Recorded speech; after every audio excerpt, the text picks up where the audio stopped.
A lot of entrepreneurs sometimes they say, well, you know what, I don't have enough money to grow my company, or I don't have enough capital. I always believe that it actually, haven't you heard of the saying, it takes money to make money?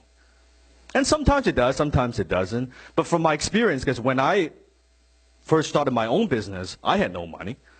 I didn't have capital to grow my own business.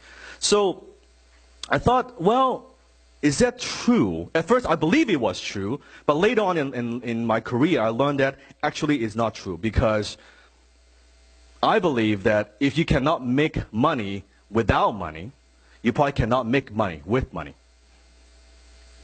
Write that down. If you cannot make money without money, you probably cannot make money with money.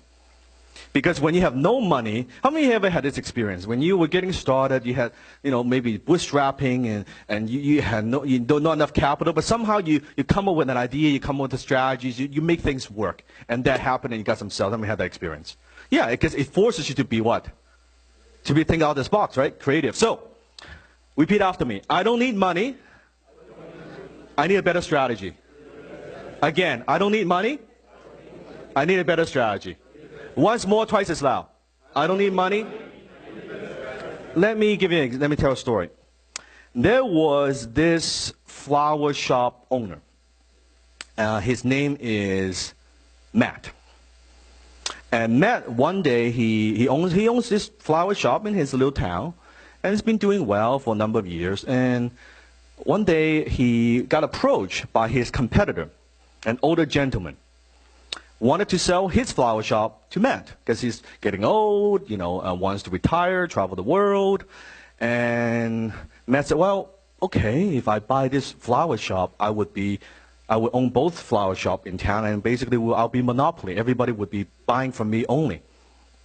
This is great. Well, how much you want the flower shop? How much are you asking for? The older gentleman, the flower shop owner, said, well, I want $50,000.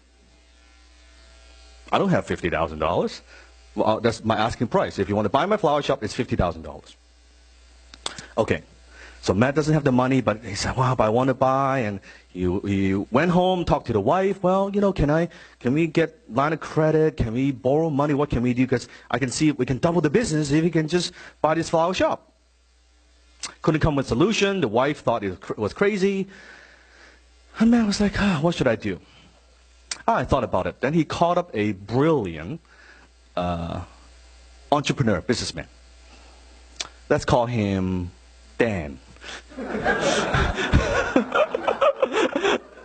He called up Dan.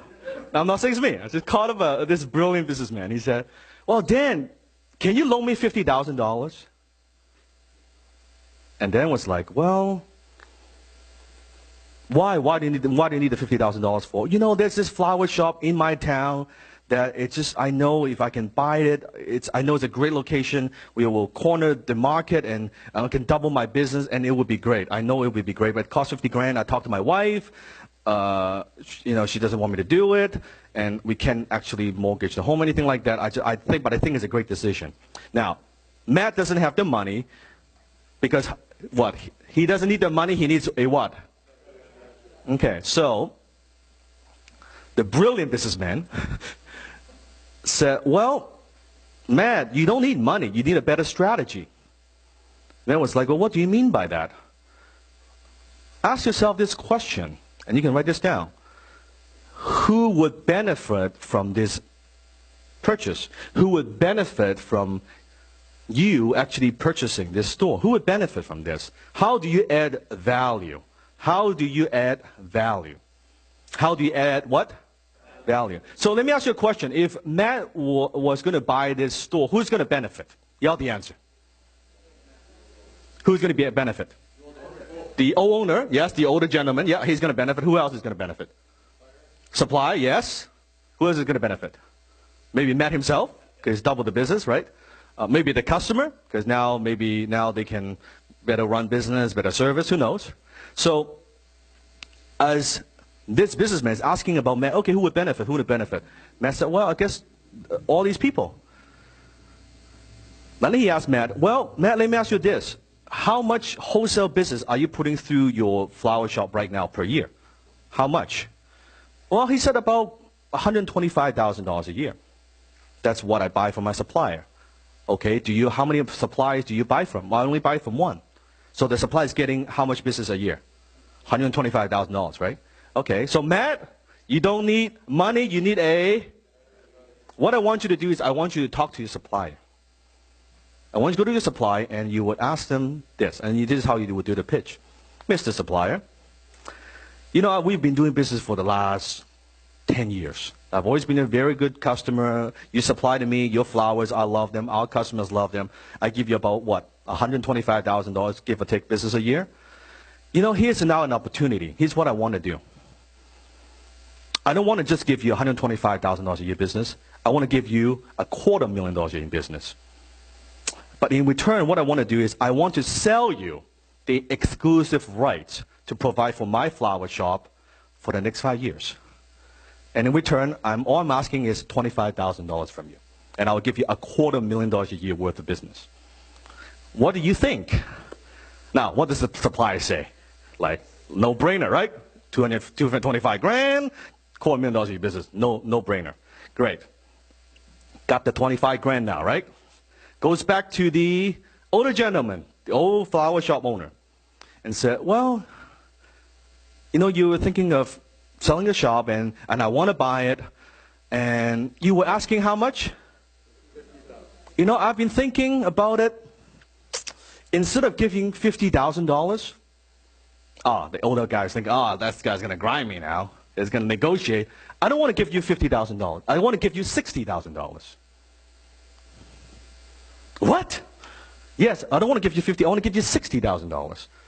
But why is that? Well, what I need is, you see, I've got $25,000 here.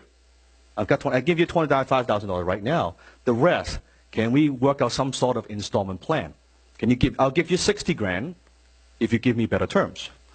Now think of the 10 grand you make extra, and even if you get the 50 grand, you probably put in the bank and get very little interest rate anyway. Right now, 50 grand, you just instantly make 10 grand. Now, what is this older flower shop owner going to say?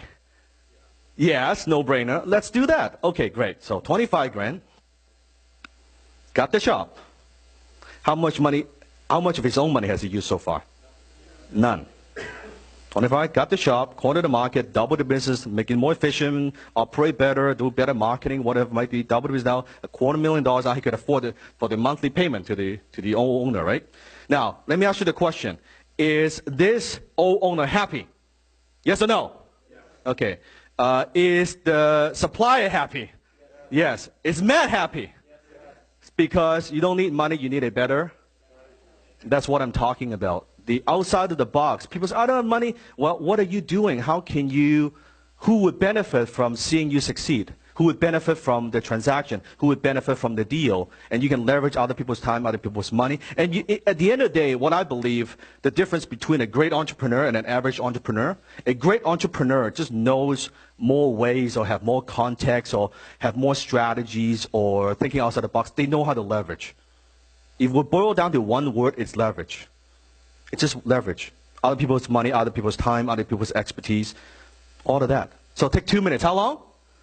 Discuss what I just said about and how you can apply this in your own business. I just amount the table. 2 minutes? Go.